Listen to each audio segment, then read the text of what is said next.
Muy buenas noches, días, tardes.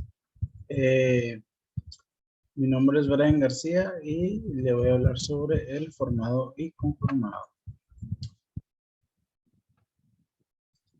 El formado de metales incluye varios procesos de manufactura en los cuales se usa la deformación plástica para cambiar la forma de las piezas mecánicas.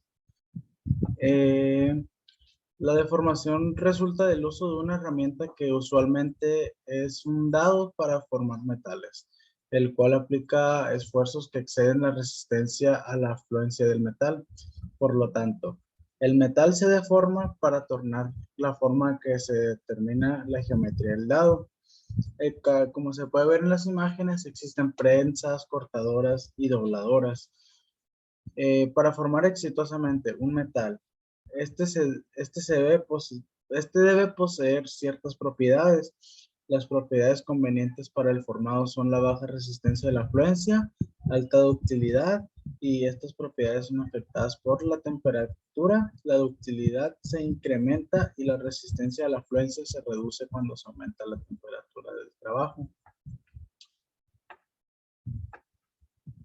Los diferentes ejemplos de conformado son la forja, el laminado, trefilado o estirado, extrusión, embutido, doblado y cortado. Eh,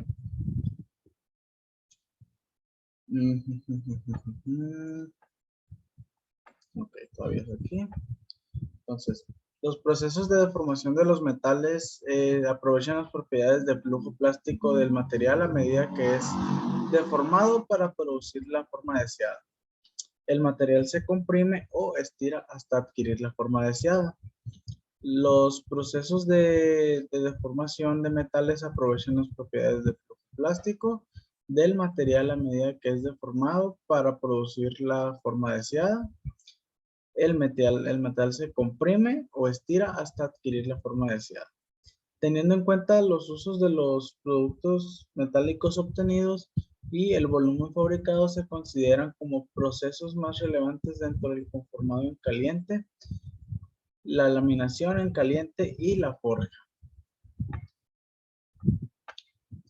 Ahora, ventajas y desventajas del trabajo en caliente. El trabajo en caliente tiene las ventajas de que la porosidad en el metal es considerablemente eliminada. La mayoría de los lingotes fundidos contienen muchas pequeñas soldaduras. Estas son prensadas y a la vez eliminadas por la alta presión de trabajo. Las impurezas en forma de inclusiones son destrozadas y distribuidas a través del metal. Los granos gruesos o prismáticos son refinados dado a que este trabajo está en el rango recristalino.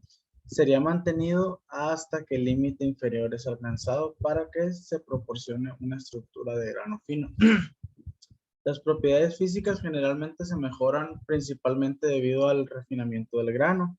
La ductilidad y la resistencia al impacto se perfeccionan, su resistencia se incrementa y se desarrolla una gran homogeneidad en el metal. La mayor resistencia del acero laminado existe en la dirección del flujo de metal. La cantidad de energía necesaria para cambiar la forma del acero en estado plástico es mucho menor que la requerida cuando el acero está frío. Ahora, sus desventajas. Debido a que la alta temperatura del metal existe una rápida oxidación o escamado de la superficie con acompañamiento de un pobre acabado superficial. Como resultado del escamado, no pueden mantenerse tolerancias cerradas. El equipo para trabajo en caliente y los costos de mantenimiento son altos, pero el proceso es económico comparado con el trabajo de metales a bajas temperaturas. En el tren de laminación ahora se puede definir como una máquina de fabricación para trabajar materiales por presión entre cilindros rotativos. Pero esta definición no está completa, ya que en la mayoría de los casos la laminación de un metal necesita varias etapas tecnológicas, siendo además necesarias ciertas operaciones auxiliares, como pueden ser su almacenaje, manipulación, corte en las longitudes requeridas, recalentadores, enfriadores identificación, etcétera.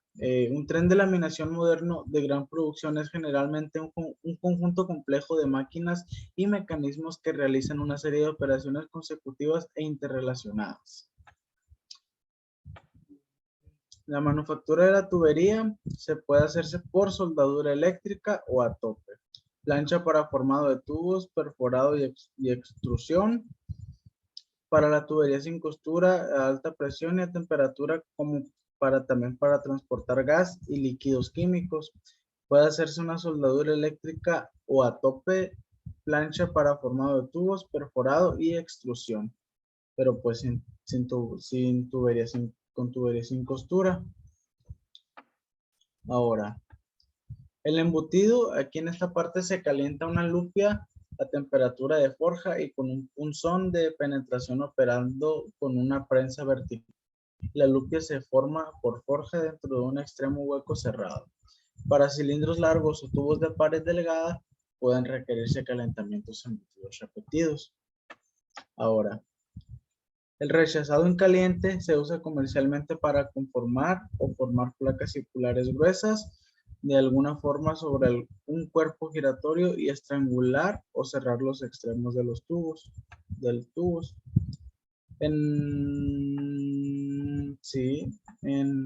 En ambos casos una especie de torno se usa para hacer girar la pieza rápidamente.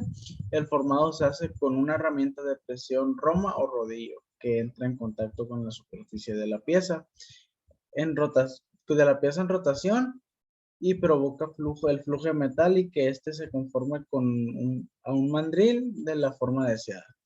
Una vez que la operación se desarrolla, se genera un considerable calor por rozamiento, el cual ayuda a mantener el metal en estado plástico. Ahora, las temperaturas aproximadas de forjado son del acero a 1100 a 1250 grados Celsius, del cobre y todas sus aleaciones de 750 a 925 grados Celsius y del magnesio de 370 a 450 grados Celsius. La forjabilidad es la capacidad del material de deformarse sin generar fisuras, la capacidad de aceptar una gran variedad de deformaciones, la capacidad de deformaciones complejas sin presentar fisuras. Ahora, los factores críticos. El principal factor que se debe controlar en el proceso de conformado en caliente es la temperatura a la cual se está calentando el material. Si el calentamiento es insuficiente, el metal será más difícil de trabajar debido a que posee una menor ductilidad y maleabilidad, propiedades que se le confieren al calentarlos a una temperatura adecuada. El proceso de laminado en caliente debe seguir una secuencia. Primero, calentamiento, pasar la chapa por el tren de desbaste, luego el tren de laminación y por último el tren de acabado.